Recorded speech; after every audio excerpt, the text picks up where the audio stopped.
할렐루야. 오늘은 방언 기도에 대하여 바른 성경에 의한 고찰이라는 제목으로 강의를 시작하도록 하겠습니다. 이 강의는 오래전부터 제가 준비해왔고 꼭 하고 싶은 강의 중에 하나 있습니다. 그러나 이 강의는 매우 조심스럽고 참으로 많은 사람들한테 큰 영향을 미칠 수 있는 강의입니다. 이 방언 기도는 우리 한국교회가 특별히 굉장히 많이 유행하고 있고 대다수의 기독교인들이 이 방언 기도에 대해서 긍정적으로 생각하고 있고 또 목회자들도 그렇게 가르치고 있습니다. 저 또한 방언 기도를 많이는 안 해봤지만 조그만 체험이 있습니다. 또 제 자신도 옛날에 방언 기도를 능숙하게 하는 사람들을 굉장히 부러워한 적도 있습니다. 또 방언 기도로 영어를 한다든지 독일어를 한다든지 그런 사람들을 있다는 말을 들을 때마다 부러웠습니다. 또 제가 아는 어떤 형제는 자기 하나 앞에 늘 기도하기를 선교사로 일하기 위해서 방언의 은사를 주어서 영어를 배우지 않고 외국어를 배우지 않고도 방언으로 다 그런 언어를 마스터하기를 원한다고 기도를 간절히 한다고 그런 말을 제가 들어본 적도 있습니다. 그것은 지나놓고 보니까 참으로 어리석은 일이고 너무나 비성경적인 관점이라는 것을 제가 알게 되었습니다. 이 강의를 듣는 분들 아마 대다수 사람들이 방언 기도를 체험했거나 또 체험하지 못했다 하더라도 매우 긍정적인 생각을 갖고 있었을 것입니다. 또 제 주변에도 절대 다수의 사람들은 방언에 대한 체험이 있었고 또 방언 기도를 잘 하고 있습니다. 그런데 과연 그 방언 기도란 것이 성경적으로 옳은 것인지 참으로 주님으로부터 온 것인지 아닌지 성경적인지 아닌지 참으로 이 시대에 이 방언 기도라는 것이 과연 무엇인가를 한 번씩 저희들이 짚어가면서 생각해 보도록 하겠습니다. 사람들이 가장 약점이 뭐냐면 체험입니다. 자기가 체험을 해놓으면 어떤 누가 무슨 말해도 듣지를 않습니다. 그래서 그 체험을 정당화시키기 위해서 성경 구절을 이렇게 저렇게 인용해서 합리화시킵니다. 물론 제 자신도 그러한 그 경우가 있었죠. 그러나 그것이 아니다는 것을 저는 알게 되었습니다. 마귀는 가장 사람들의 약점인 지정의 이 세 가지 인격의 세 면 중에서 정적인 것, 다시 말하면 이 감정적인 부분을 터치합니다. 그래서 감정을 사람들에게 터치해서 감정을 움직이면 사람들이 그만 눈물 콧물 흘리고 또 무슨 환상을 봤다, 음성을 들었다, 뭐 가슴이 뜨거웠다, 머리가 뜨거웠다 그러면 거기에 굉장한 의미를 부여해가지고 그만 끄뻑 속아 넘어가는 것입니다. 그러나 하나의 말씀은 그런 감정으로 해결될 문제도 아니고 체험을 가지고 입증할 문제도 아니고 말씀 한마디 한마디 문자 하나하나 단어 하나하나 전치사 하나하나 그 모든 것에 의해서 그것이 판명되고 증명되어야 될 것입니다.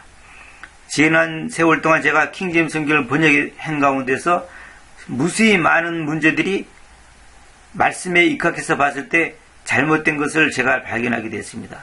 한글 개혁성경은 물론 하나님께서 한글 개혁성경을 쓰셔서 구원을 받고 또 예수님을 알게 하는 역할도 했지만은 많은 부분이 번역이 오역이 되다 보니까 오해가 되어서 잘못된 경우가 굉장히 많았습니다. 특히 그 중에 하나가 뭐냐면 그 불침례라는 거 있지 않습니까? 성령 침례, 불침례. 그것을 전부 다 성령 침례 니꼬로 불침례라고 생각한단 말입니다. 그래서 성령을 받으면 불 받았다. 가슴이 뜨거웠다. 머리가 뜨거웠다. 덩어리가 뜨거웠다.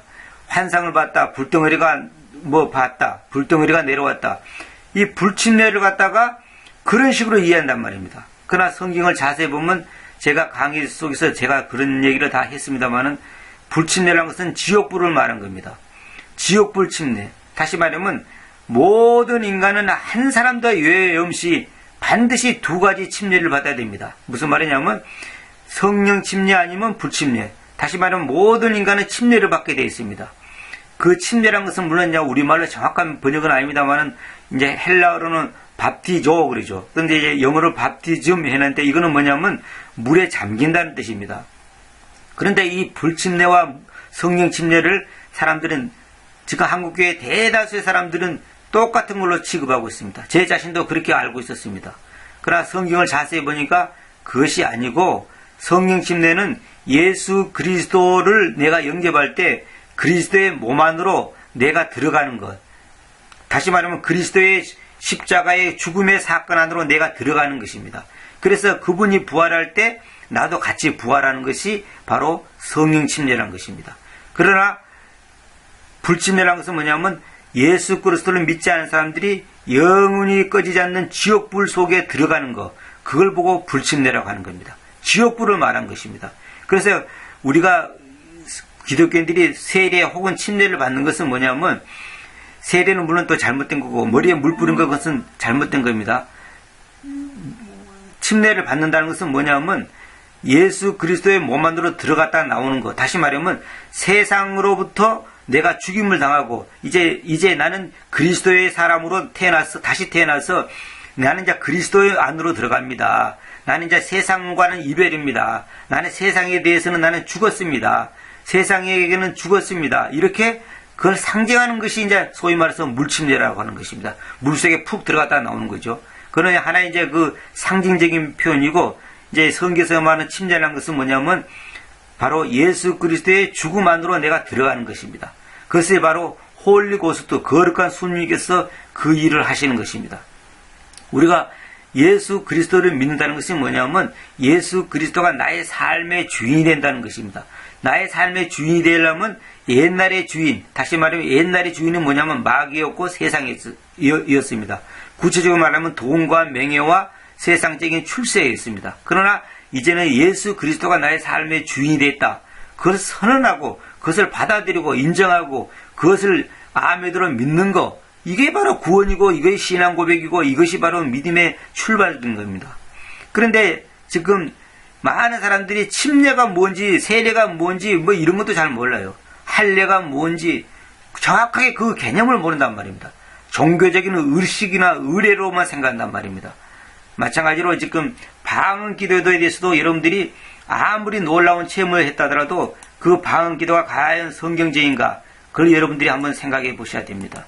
여러분들이 대단한 놀라운 체험을 하고 방언 통역을 하고 방언으로 소위 말하는 귀신을 쫓아내고 마귀를 쫓아내고 무슨 방언으로 은사 체험을 하고 뭐 예언 기도를 하고 뭐 놀라운 체험을 하고 뭐 회개를 하고 별짓 다 해도 과연 그 방언이라고 하는 것이 성경에 맞는 것인가, 이걸 우리가 냉철하게 봐야 됩니다. 그래서 제가 이제 이걸 강의하려면 사실 한 100분을 강의해도 부족합니다. 그러나 그렇게까지는 할 수 없고 상당히 여러 번 이 부분에 대해서 제가 강의를 해야 되는데, 여러분들이 과연 그러한지 정말 베레아 사람들처럼 과연 성경이 뭐라고 말인지 냉철하게 보시기 바랍니다. 개혁성경이 어디가 잘못됐고 어떻게 번역 잘못돼서 어떻게 오해를 낳았는지, 정말 킹제임스 성경에서는 뭐라고 말하는 건지 이걸 냉철하게 살펴보시기 바랍니다. 다시 한번 말씀드립니다. 여러분들이 아무리 놀라운 체험을 했어도 그 체험이 과연 하나님으로부터 온 것인지 마귀로부터 온 것인지 성경에서 입증되고 증명되지 않으면 아무 소용이 없는 겁니다. 그걸 꼭 명심하시기 바랍니다. 이 부분에 대해서 여러분들이 아멘이 안 된다면 이 강의를 들을 필요도 없고, 내가 이 강의하는 것은 그 사람한테는 아무 의미가 없는 공허한 메아리에 불과할 것입니다. 한마디로 말해서 달 보고 짖는 개 짖는 소리밖에 안 될 것입니다. 그러나 참으로 성경이 뭐라고 말한 것을 여러분 냉철하게 한번 살펴보시기 바랍니다. 자, 한번 시작해 봅시다. 자, 이걸 제가 한번 읽어볼게요. 일찍이 이 지구라는 하나의 행성에서 모든 사람들이 하나의 언어로 말하였던 때가 있었습니다. 신할 평지, 다시 말하면 바벨로니아에 있는 그 신할 평지 성경에 나오지 않습니까? 신할 평지에 엄청난 수의 사람들이 모여 살게 되었을 때 그들은 한 도시를 건설하고자 계획하였고 도시 한 중앙에 한 탑을 세우고자 하였습니다. 그들의 계획은 탑의 끝부분이 곧바로 천국에 닿아서, 여기서 제가 펜이상 천국이라 했습니다만 이건 이제 정확하게는 하늘입니다. 하늘에 닿아서 하나님의 천국이라 했는데, 이거는 이제 원래 정확하게 말하면 하늘의 왕국이라고 해야 됩니다. 원래는. 그런데 이제 어쨌거나 일단 천당이라 생각하시기를 바랍니다. 우리가 쉽게 말하는 천당이라 생각하시기 바랍니다. 그래서 제가 한국교회 성도들에게 지금 이해하기 쉽게 해서 이제 이런 용어를 그대로 썼습니다. 쉽게 말해서 천당 안으로 걸어 들어갈 수 있도록 탑의 높이를 지극히 높이 세우는 것이었습니다. 다시 말하면 탑을 높이 세워가지고 하나님이 계신 그곳까지 자기들이 도달해 보겠다, 이런 생각을 가졌단 말입니다. 그때 하나님께서는 그 같은 터무니없는 짓을 멈추게 할 때가 되었다고 생각하시고 하나의 언어가 갑자기 수많은 언어들로 바뀌게 되는 특별한 이적을 행하셨습니다. 그 당시만 해도 이제 언어가 하나였습니다. 그래서 서로 말이 통하니까 협력이 잘 됐습니다. 그래서 하나님께서 가만 보니까 이 인간들이 자기들이 언어가 잘 통하니까 자기들이 협력을 해가지고 하나님 있는 곳까지 도달해 보겠다고 하는 그런 교만된 자세를 취하는 걸 보고 하나님께서 이제 분노하셨죠. 오늘날도 말입니다. 여러분, 옛날에 그 9.11 사태 때 그 쌍둥이 빌딩이 무너졌잖아요. 그것도 사실 영적으로 보면 무슨 말이냐면, 제가 이제 어떤 자료를 보니까, 사실 그것도 얘기하려면 시간 한참 걸리는데, 어떤 자료를 보니까 그것이 일종의 높은 탑을 쌓는 것 혹은 높은 건물을 짓는 것은 하나님 앞에서 교만이라고 합니다. 다시 말하면 하나님이 보실 때 자기들이 이렇게 부와 명예와 이렇게 힘이 있다고 하는 것을 갖다가 보여주는 하나의 상징적인 거단 말입니다. 근데 그 상징적인 그 인간의 교만, 인간의 그 어떤 그 행위의 어떤 그 뭐랄까요, 그 어떤 의로움을, 의를, 자기 인간들의 자기들의 어떤 업적, 이런 것을 보여주고자 하는 어떤 과시하고자 하는 그런 것을 하나님께서 부셔버린 겁니다.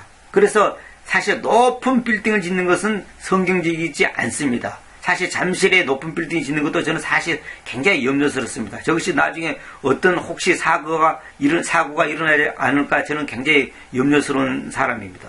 어쨌거나 이래서 인간들이 옛날부터 인간은 신이 되고자 하는 본능, 높은 곳에 오르게 하는 본능, 어떤 대단한 어떤 경지에 도달하고자 하는 그런 것이 있습니다. 그것이 작게는 물질, 지식, 명예, 여러 가지 걸로 사람들이 나타납니다. 음악, 미술 이런 것들로 자기가 뭔가 특출나게 하고 싶고 뭔가 사람들한테 뭔가를 보여주고 싶고 과시하고 싶은 거 있지 않습니까? 그것이 인간의 본능이에요. 이것이 바로 타락한 인간들의 속성 중에 하나입니다. 그것을 하나님께서 징계하는 거죠. 자, 그로 말미암아 군중들은 혼란으로 어리둥절하였고, 다시 말하면 하나님께서 이제 갑자기 언어를 다르게 만들어가지고 조금 전까만 해도 벽돌 갖고 오라 그러면 벽돌을 쉽게 갖고 와야 되는데, 이쪽에서는 분명히 벽돌 갖고 오라고 말했는데 저쪽에서는 엉뚱한 말로 알아들으니까 이것이 일이 안 되는 겁니다. 그래서 혼란이 일어날 수밖에 없죠. 그래서 그들은 각기 다른 사람들의 말소리를 알아들을 수가 없었습니다. 그렇죠. 곧 이어서 그들은 자기들의 말소리를 알아듣는 무리들로 집단을 이루었고, 끼리끼리 이제 말이 통하는 사람끼리 이제 모였다는 거죠. 신할 평원으로부터 지구의 모든 지방으로 뿔뿔이 분산되었습니다. 그렇죠. 그 다음에 사람들이 하나의 언어로 서로들 간에 말하고 있을 때 갑자기 하나님께서 그 언어를 수많은 언어들로 바꿔버림으로 인하여 그 탑의 이름을 바벨의 탑이라고 불렀습니다. 그것이 그들에게는 바불이란 말은 뭐냐면 어린아이들이 알아들을 수 없는 말로 제자거리는 소리라는 뜻이랍니다. 근데 바불이란 말에서 이제 나온 것이 바벨입니다. 그러니까 이 바불로 여겨졌던 것입니다. 다시 말하면 바벨의 탑이 바불로 되어본 겁니다. 어린아이들이 알아들 수 없는 제자거리는 소리로 그냥 여겨졌던 겁니다. 그 어린아이들은 뭐냐면 뭐라고 옹알옹알 하는데 실제로 발음이 정확하지 않아서 어른들이 잘 못 알아먹지 않습니까? 그런 식이 되어버렸다는 겁니다. 그래서 흥미를 끌만한 이 사건은 창세기 11장 1절부터 9절까지 있죠. 이 사건은 창세기에서 찾아볼 수가 있습니다. 그때부터 시작하여 사람들은 이 지구상의 각 지역으로 분포되어 환경이 각각 다른 곳에 각각 다른 언어들을 구사하며 살게 되었습니다. 이것을 제가 이제 왜 이 얘기를 하냐면, 방언 기도라는 것으로 어떻게 마귀가 이걸 이제 사람들이 이용했는가를 제가 이제 보여주기 위해서 이제 서론을 제가 끄집어낸 겁니다. 그래서 마찬가지로 여러 언어가 혼란을 주었듯이 마귀가 하나님이 주신 정상적인 언어를 모방하여 방언이라고 불리우는 다양한 거짓 언어들을 주어서 하나님과의 정상적인 교통을 방해하여 성도들의 영적 성장을 저해시키는 해악을 가져온 것입니다. 그렇죠. 여러분, 방언이란 말 자체가 뭐냐면 지방 언어라는 뜻입니다. 지방 언어. 근데 여기서 이제 다음에 이제 제가 자세히 강의를 하겠습니다만은 이 텅이라고 하는 말은 뭐냐면 방언이라고 번역하면 그 번역 자체가 잘못된 겁니다. 이따가 나중에 이제 그 다음에 제가 한참 뒤에 가서 제가 헬라어까지 제가 얘기하면서 제가 나중에 강의를 자세히 하려고 합니다. 처음부터 막 이것저것 얘기하면 혼란스러우니까 제가 지금 일단 여기에 있는 것부터 차근차근 할 테니까 끝까지 들어주시기 바랍니다. 이 방언이라는 말 자체가 우리말로 번역이 잘못된 거다. 일단은 방언, 그냥 언어면 됐지 이걸 방언 해부르니까 이상한 거예요. 그러니까 제주 방언, 무슨 전라도 방언 이런 것처럼 이 사투리라는 말하고 개념이 다른 겁니다. 사투리라는 것은 에서 팔을 갖다가 폴 그러면 이건 사투리지만은 방언이라는 것은 그런 차원이 아니고 그 지방 독특한 언어입니다. 그 지방에서 옛날부터 내려오는 그 지방의 독특한 언어. 그러니까 제주 방언 같은 것도 본토인들이 말하면 우리가 정확히 못 알아먹지 않습니까? 그것은 이제 우리말로 그냥 방언이라고 번역한 겁니다. 그 당시는 왜 방언이라고 이제 그 개념을 갖고 있었냐면 유대인들이 주변에 여러 나라로, 열 몇 나라로 이렇게 흩어져서 살았지 않습니까? 이따가 나중에 이제 사도행전에 보면 나오겠습니다만은 흩어져 살고 있다가, 뭡니까? 예루살렘으로 모였단 말입니다. 그러니까 그 예루살렘으로 모여보니까 각자 다른 지역에 있는 사람들이기 때문에 말을 못 알아먹었어요. 그래서 그 당시는 뭐냐면 그 주변 국가는 하나의 그 지방과 같은 지방. 나라는 나라지만 하나의 그냥 그 큰 나라의 그 지방과 같은 겁니다. 다시 말해 옛날에 소련이 있으면 소련 옆에 뭐 우즈베키스탄이 뭐 여러 가지 그 나라가 있었지 않습니까? 그래가지고 이제 소련이 문을 잡고 지금 러시아로 됐지만은 그 소련이 있으면 소련 주변에 있는 국가를 전부 다 힘으로 제압을 해가지고 이제 그 사람들은 이제 하나의 그 러시아 말을 가리키다가 나중에 이제 그 소련이란 정부가 이제 무너지니까 이제 그것이 흩어진 것처럼 당시에도 이제 주변에 여러 나라에 이제 그 유대인들이 흩어져 있단 말입니다. 그런데 여러분들이 또 한 가지 알 것은 그 유대인들이 그 당시 그 있었던 이제 나중에 나옵니다만은 고린도 교회에서 이제 나온다마는 고린도 교회가 있던 그 고린도 지방이 뭐냐면 각 나라, 각 지방, 각 나라 사람들이 거쳐가는 하나의 그 통로 같은 역할을 했습니다. 그래서 온갖 잡신, 우상, 온갖 문화, 온갖 이방 종교가 다 말하자면 집합되어 있었어요. 그래서 온갖 것들이 짬뽕되어 있는 지역이 고린도 교회입니다.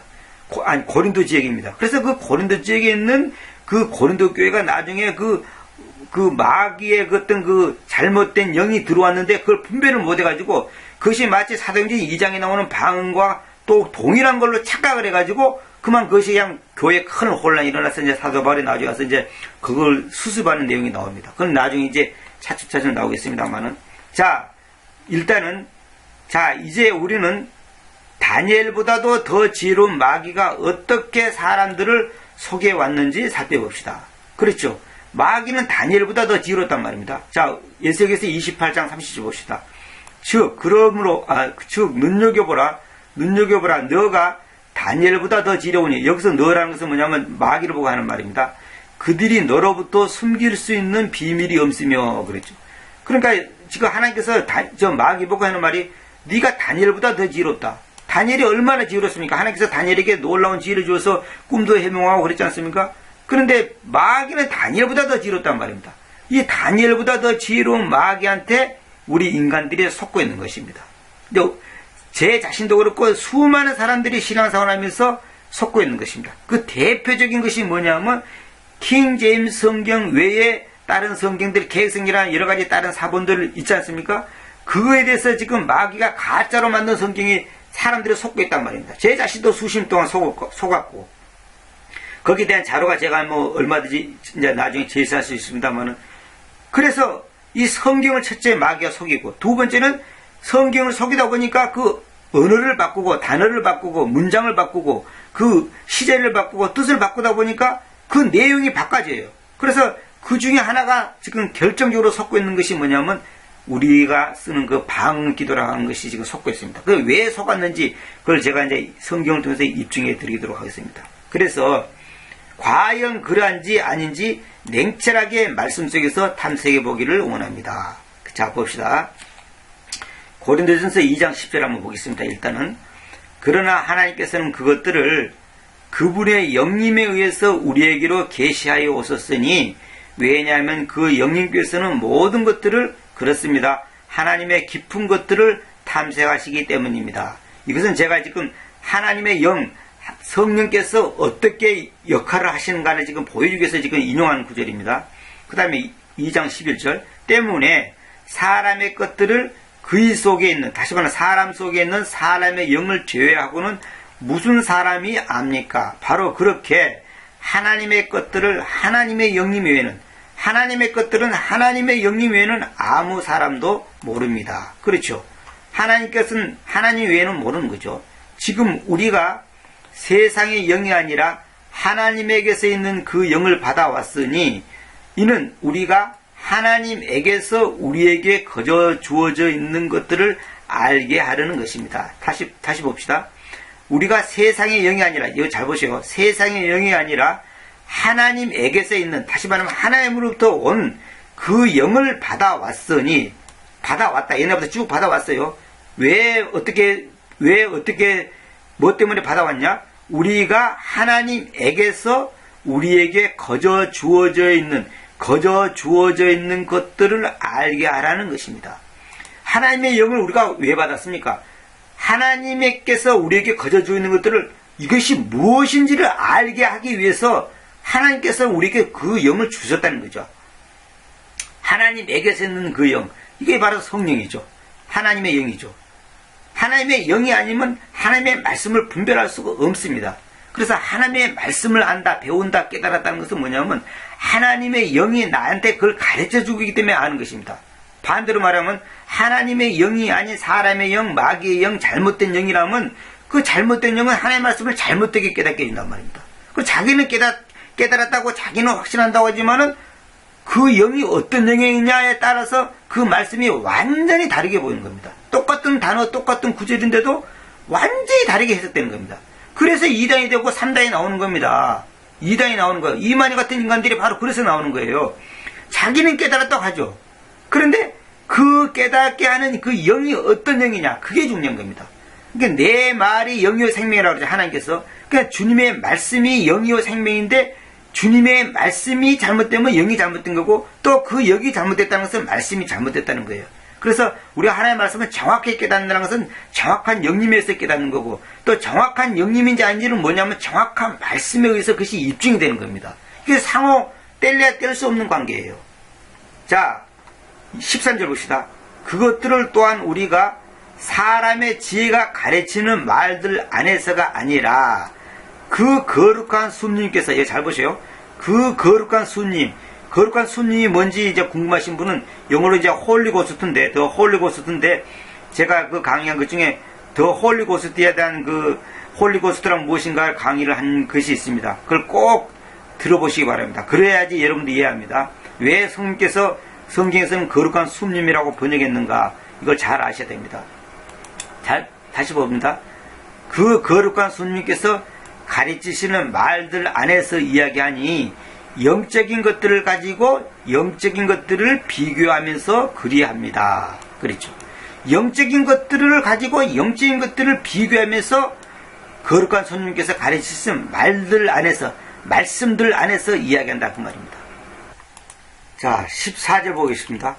그러나 본성적인 사람은 하나님의 영님의 것들을 받지 않습니다. 본성적인 사람이란 말은 뭐냐면 자연인, 다시 말하면 거듭나지 못한 사람을 보고 말한 겁니다. 본성적인 사람은 하나님의 영님의 것들을 받지 않습니다. 왜냐하면 그것들이 그에게는 바보스러움이기 때문입니다. 그렇죠. 이 자연인은, 거듭나지 못한 사람들은 하나님의 영님의 것들을 뭐 천당이 어떻고 지옥이 어떻고 뭐 구원이 어떻고 진리가 어떻고 하면 그것이 그 사람한테는 꼭 바보가 하는 말처럼 바보스러움으로 들리길 수밖에 없는 겁니다. 그럴 수밖에 없는 거죠. 그래서 또한 그는 그것들을 알 수도 없는데 그 까닭은 그것들은 영적으로 분별되기 때문이다. 그렇죠. 이거는 세상의 IQ하고 상관없고 지식하고 상관없습니다. 영적으로 분별되기 때문이다. 그래서 하나님의 속한 것들은 하나님의 영이 아니면 알 수가 없는 겁니다. 마치 달나라에 있는 것은 달나라에 속한 것들은 달나라에 가봐야지 하는 것이지 이 지구에서 알 수가 없어요. 그거 똑같은 겁니다. 그 세계에 들어가 봐야 하는 겁니다. 영적으로 분별되기 때문입니다. 이거 중요하죠. 그 다음에 15절. 그러나 영적인 자는 모든 것들을 판단하지만 그는 친히 아무에게서도 판단받지 않습니다. 이게 굉장히 중요한 말입니다. 영적인 자는 모든 것들을 판단합니다. 그렇지만 그는 친히 아무에게서도 판단받지 않습니다. 무슨 말이냐면 영적인 자는 그걸 분별해서 저거는 옳다, 저거는 그르다, 저거는 하나님부터 온 거다, 저거는 마귀로부터 온 거다 이렇게 판단할 수 있지만은 다른 일반 사람들은 그 사람에 대해서 어떻고 저떻고 판단할 수가 없는 거죠. 왜? 판단해봤자 그는 오판이기 때문에 판단받지 않는다. 그 사람들이 그 사람에 대해서 영적인 사람에 대해서 불신자가 이렇쿵저렇쿵 판단을 할 수가 없다는 거죠. 그 판단해봤자 그는 다 오판이니까. 때문에 누가 그분을 교훈하려고 주님의 생각을 알았습니까? 이건 무슨 말이냐면 때문에 누가 그분을 교훈하려고 주님의 생각을 알아왔습니까? 주님의 생각을 우리가 알 수가 없다는 거죠. 우리는 주님의 생각을 알 수가 없어요. 우리 인간은 알 수가 없어요. 근데 그걸 아는 방법 딱 한 가지가 있는데 성경을 통해서 알 수 있습니다. 근데 그 성경이 바른 번역이 안 된 상태라면 주님의 생각을 오판할 수밖에 없죠. 주님의 말씀은 했는데 내가 어로 봤다면 그건 잘못된 거죠. 주님은 했다 그랬는데 우리는 할 것이다 그렇게 한다면 그건 잘못된 거죠. 그래서 주님의 생각을 알려면 주님의 말씀을 정확하게 알아야 됩니다. 주님의 말씀을 정확하게 하려면 정확하게 번역된 성경이 있어야 되죠. 그게 없으면 안 된단 말입니다. 그러나 우리는 그리스도의 생각을 가지고 있습니다. 그리스도의 생각. 왜 또 갑자기 주님의 생각을 가지고 있습니다 하지 않고 그리스도의 생각을 가지고 있습니다 했을까요? 그리스도는 뭐냐? 하나님이 육체를 입고 이 땅에 오신 분. 다시 말하면 보이지 않는 하나님이 보이는 하나님으로 나타나신 분이 그리스도란 말이에요. 근데 예수 그리스도, 다시 말하면 예수 그분이 하나님이다 이 말이에요. 그리스도라는 것은 하나님의 아들이라는 뜻이거든요. 그래서 그리스도의 생각을 가지고 있다 이 말은 뭐냐면 하나님의 생각을 가지고 있다. 우리 인간의 내 마음대로 하는 게 아니라 하나님의 생각을 갖고 있습니다. 왜? 하나님의 말씀이 우리에게 주어져 있기 때문에. 그 말씀 때문에 하나님의 생각이 이런 거구나, 저런 거구나, 하나님이 이걸 기뻐하구나, 저걸 싫어하구나, 이걸 판단할 수가 있는 겁니다. 그게 그리스도의 생각입니다. 그래서 성경을 정확하게 알고 정확하게 보는 것만큼 귀한 것이 없는 겁니다. 왜? 성경이 틀리면 그 틀린 성경 갖고 어떻게 하나님의 생각을 정확하게 분별할 수 있습니까? 그건 불가능한 겁니다. 그래서 여기 보면 이런 말이죠. 언어는 생각을 지배하는 것입니다. 그렇죠. 언어는 생각을 지배하는 겁니다. 그 말과 그 단어가 어떻게 번역에 따라서 다른 겁니다. 그래서 목사라고 번역할 거냐, 목양자라고 번역할 것이냐, 제사장이라고 번역할 거냐, 직무자라고 번역할 것이냐, 사역자라고 번역할 것이냐, 번역할 것이냐, 시중도는 자라고 번역할 것이냐, 어떻게 번역에 따라서 그 생각을 지배하기 때문에 그 사람의 마인드가 바꿔지는 겁니다. 그 마인드가 형성되는 거예요. 우리도 그렇지 않습니까? 공산당 사상을 계속 주입받으면 그 사람의 공산당 사상으로 물들게 되는 겁니다. 그러나 복음의 말씀으로 우리가 계속 말씀을 들으면 우리의 믿음이 복음의 그 말씀에 입각한 믿음으로 바꿔져서 결국은 하나님 앞에서 우리가 하나님과 관계가 정상적으로 되는 거죠. 그래서 성경에도 믿음은 들으면서 난다. 그러면 들으면 뭐냐? 하나님의 말씀이다 그랬죠. 그러니까 하나님의 말씀을 어떻게 듣냐에 따라서 그 사람의 신앙의 색깔이 완전히 달라지는 겁니다. 자, 그 다음에 디모데후서 2장 15절. 찬동받는 그대 자신을 부끄러울 필요가 없는 일꾼으로 하나님께 보여주도록 진리의 말씀을 옳게 나누면서 공부하십시오. 찬동받는 그대 자신을 부끄러울 필요가 없는 일꾼으로 하나님께로 보여주도록 진리의 말씀을 옳게 나누면서 공부하라. 이게 굉장히 중요한 겁니다. 이것이 전제가 안 되면 큰일 나는 겁니다. 그래서 위에 두 가지 전제 조건은 절대적인 것입니다. 특정한 교리를 입증하기 위해서는 단 하나의 구절만으로 결론을 내려서는 안 되며 다른 구절들과 비교해서 해답을 내려야 합니다. 그렇죠. 한 구절만 똑 따가지고 이렇다 저렇다 그러면 큰일 나는 거죠. 여러 구절과 비교해서 성경 전체에서 뭐라고 말한 것을 이제 알아야 되죠. 그래서 오늘날 여러 이단들이 있는 것은 첫째는 성경을 사적으로 해석하여 자기의 생각과 경험과 감정에 입각해서 해석하는 것입니다. 이러한 태도는 자기가 믿는 특정한 생각을 합리화시키려고 성경을 이용하는 것입니다. 성경을 이용해서 자기가 생각하는 어떤 특정한 생각을 합리화시켜서 성경 구절을 이용한단 말입니다. 이게 바로 이단들의 특징입니다. 둘째는 진리를 잘못 적용하여 전혀 엉뚱한 사람이나 사건에 적용하는 것입니다. 진리를 잘못 적용하여 전혀 엉뚱한 사람이나 사건에다가 적용하는 겁니다. 이거 큰일 난 겁니다. 이따가 제가 이제 예를 들어서 말씀드리겠습니다. 자, 베드로서 1장 2절 봅시다. 먼저 이것을 알고 있으니 기록된 말씀의 아무 예언도 어느 개인의 해석에 속해 있지 않습니다. 그렇죠. 누가 이렇게 해석한다고 그게 맞고 저렇게 해석한다고 그게 틀리고 그런 게 아니고 누가 어떻게 해석하냐 그게 중요한 게 아니고 성경 전체에서 무엇이 어떻게 말하는지 그것이 짝을 이뤄서 입증을 하지 못하면 그거 소용없는 겁니다. 어느 개인의 해석에 속해 있지 않다 그 말이에요. 1000명이 해석하면 천 가지가 나오고 10,000명이 해석하면 10,000가지가 나오는데 그러면 누구 장단에다가 춤을 출 겁니까? 안 되는 겁니다. 그래서 제가 오늘은 이제 긴 시간이 많이 갔습니다만은 이 정도만 하고 다음 시간에 계속 이어서 이제 앞에 부분에 대해서 좀 더 보충 설명을 하도록 하겠습니다. 하나님의 말씀이 어떤 것인가, 정말 과연 그런가를 냉철하게 판단해 보시기 시작하겠습니다. 그래서 여러분들이 끝까지 인내를 가지고 이 강의를 한번 냉철하게 들어보시기 바랍니다. 감사합니다.